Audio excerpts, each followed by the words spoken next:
Agora nós vamos falar aí de uma nova obstrução no Congresso. De novo, mas Fagundes, Mota não acabou de descer o chicote no lombo do menino, mandou para Conselho de Ética, não era para estar tudo pianinho? Pois é, era, né? Era para intimidar, mas presta atenção aqui. Oposição cogita nova obstrução caso Mota atrase PEC do foro privilegiado. Essa PEC, gente, ela tem dois lados. Ela tem um lado bom e tem um lado ruim. E a gente tem que colocar na balança, nesse momento, infelizmente, qual é o que pesa mais, o bom ou o ruim, né? Para poder decidir. Vou lá, antes de trazer a matéria, eu vou especificar para vocês. Hoje, um parlamentar, quando ele comete um ato, ele vai para onde? Ele vai para o Supremo Tribunal Federal. Ele não passa na primeira instância, ele não passa. Ele vai direto para o Supremo. O problema é que no Supremo Tribunal Federal, as ações são usadas para pressionar parlamentares. A gente já viu alguns parlamentares justamente aí falando sobre isso. Eu fico olhando ali pro negócio, gente, e acabo esquecendo de olhar para a câmera, né? É o hábito. Mas eu tenho que olhar para a câmera ali e ao mesmo tempo olhar para ali. E como é que fica esse negócio? Eu viro o rosto para cá, olho para lá, eita, nó danado. Mas enfim, vamos lá, né? Eu tenho que dar um jeitinho de colocar esse trem embaixo da câmera aqui, para poder ficar olhando só para ele. Mas enfim, que é os tópicos, né? Vou montando os topiquinhos ali, né? Aí depois eu me perco todo, que eu fico para cá, para cá, para cá, para cá, para cá também, aí pronto. Enfim, voltando aqui ao assunto, Fagundes, né? Quando vai para o Supremo ele pode, por exemplo, nós temos ações do Alcolumbre paradas. Nós temos ações do Pacheco que ficaram paradas. As ações contra Bolsonaro não, elas andam. Porque Bolsonaro não se intimidou, Bolsonaro não baixou a cabeça, os caras falaram, então já que é pra lascar, vamos lascar mesmo.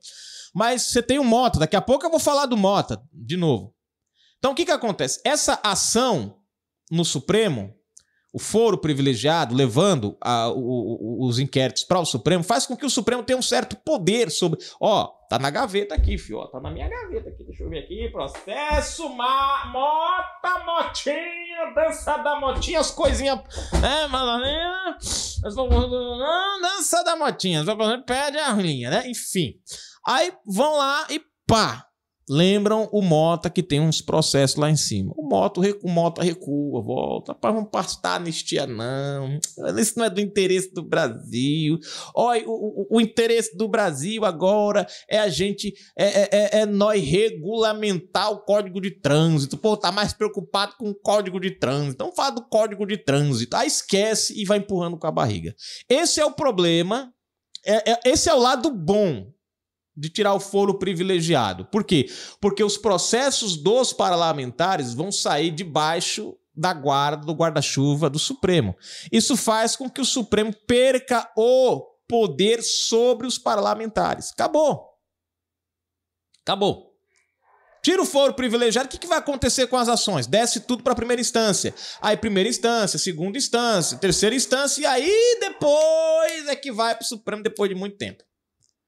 Então essa é a parte boa. O Supremo perde o poder sobre os parlamentares porque não vai ter mais inquérito na mão deles. Eles não vão poder mais ameaçar ninguém ali, né?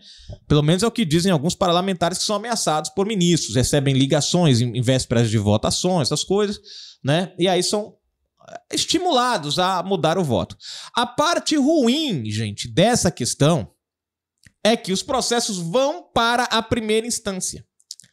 E aí, o processo que começa na primeira instância, até chegar na última instância, aumenta-se. Então, aumenta-se o prazo da conclusão. Ou seja, um negócio que levaria 5 anos vai levar 15, 20 anos lá rodando até chegar. Porque o cara recorre na primeira, aí é condenado, vai para a segunda, é condenado, vai para a terceira, é condenado, aí vai ao STF, aí o STF libera.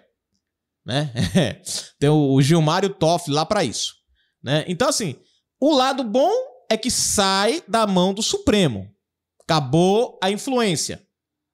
O lado ruim é que vai demorar mais tempo para o processo chegar a uma conclusão, a todos os recursos, a esgotarem todos os recursos. O trânsito julgado demora mais para chegar ao final. Só que também, a gente olhando por outro lado, nós temos processos na mão do Supremo de 2012, 2013, 2015, que estão lá parados até agora. O que acaba, gente, Olhando por outro lado, dando na mesma. Primeira instância ou segunda ou o STF, os processos estão demorando. Só o do Bolsonaro que anda rápido, né? Mas aí é diferente. O Bolsonaro tem que ser ligeiro. A eleição de 2026 está aí, né? Mas os outros não. Tem processo de 2015, tem até de mais antes parado lá no Supremo Tribunal Federal. Então, é como eu falei para vocês, tem um lado bom e um lado ruim. Qual para você pesa mais? Para mim, eu até um tempo atrás eu era contra, né, a tirar o foro privilegiado. Porque até um tempo atrás o Supremo trabalhava de acordo com a Constituição. Trabalhava para combater a corrupção. Só que ultimamente a gente não tem visto isso. Antes de ontem ou foi ontem, o Toffoli anulou várias ações da Lava Jato de novo. Aí eu pergunto para vocês, parece que esse Supremo está combatendo a corrupção, gente? Ou tá só dizendo, vem para cá que a gente resolve o pepino para vocês? Então, olhando por esse lado, hoje a minha opinião é diferente no contexto atual da justiça. Que a justiça está mais sendo usada para pressionar parlamentares do que para cumprir a lei. Então, nesse contexto, eu prefiro tirar o foro privilegiado, porque aí parlamentares que muitas vezes querem atuar dentro de um contexto alinhado com o povo, pode votar sem medo de ser amanhã reprimido com uma ação do Supremo. Bom, aí, gente, vamos para essa matéria, porque daqui a pouco, a matéria que eu vou trazer, a próxima matéria que eu vou trazer é um exemplo disso aqui para vocês. Ó, estratégias da oposição ganham força na Câmara dos Deputados diante da possibilidade de atraso na votação da PEC que propõe fim do foro privilegiado. Caso o presidente da Câmara, Hugo Mota, Republicanos, Paraíba, não coloque a proposta na pauta, nas próximas semanas, integrantes da oposição articulam medidas para pressionar a liderança. Parlamentares do PL cogitam obstruir votações do plenário como forma de protesto. Entre as ações estudadas, há até a hipótese de nova ocupação da mesa diretora, repetindo o episódio ocorrido na semana passada, mesmo reconhecendo o risco de sanções aos envolvidos. De acordo com confidência de uma das lideranças da oposição ao jornal Metrópolis, nesta sexta-feira, 15, uma nova obstrução dos trabalhos não está descartada.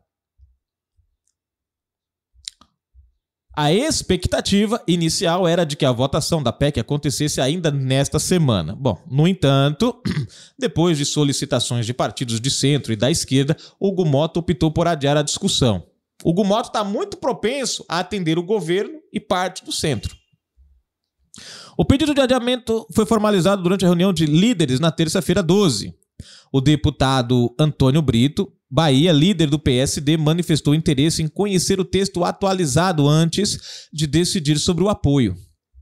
Nos bastidores, alguns parlamentares da oposição não se mostraram insatisfeitos com o adiamento de uma semana, argumentando que isso pode viabilizar um acordo maior entre os partidos. Por outro lado, lideranças do centro consideram que dificuldades persistem, já que o tema divide opiniões dentro das próprias bancadas. Enfim. Além disso, embora setores do Centrão defendam que investigações sobre emendas parlamentares deixem de tramitar no Supremo Tribunal Federal, há receio entre deputados de que transferir esses casos para a primeira instância possa agravar a situação dos parlamentares. O debate segue indefinido, sem consenso entre as principais forças políticas da casa. Por quê? Porque parte da galera, alinhada com a esquerda, se beneficia do travamento de algumas ações lá no Supremo, como essa questão da emenda. As emendas estavam sendo usadas para obrigar Lula a entrar na linha do desejo do Congresso. Quando o Dino assume essa parada, ele dá um freio no Congresso e dá poderes a Lula. E claro, parte do Congresso é a esquerda, centro-esquerda, alinhados com o governo. E se beneficia o governo, beneficia eles, então, por isso eles são contra. A PEC determina que caberá ao Congresso aprovar as investigações sobre deputados e senadores, ficando a análise dos casos a cargo dos tribunais regionais federais ou do Superior Tribunal de Justiça. Bom, tá aí a matéria, né? Agora, vamos aguardar para ver o que vai acontecer. segundo consta, provavelmente pode vir essa semana. Não vindo essa semana, eu creio que na próxima semana ou até o final da semana tenhamos notícias de qual será o trâmite assumido aí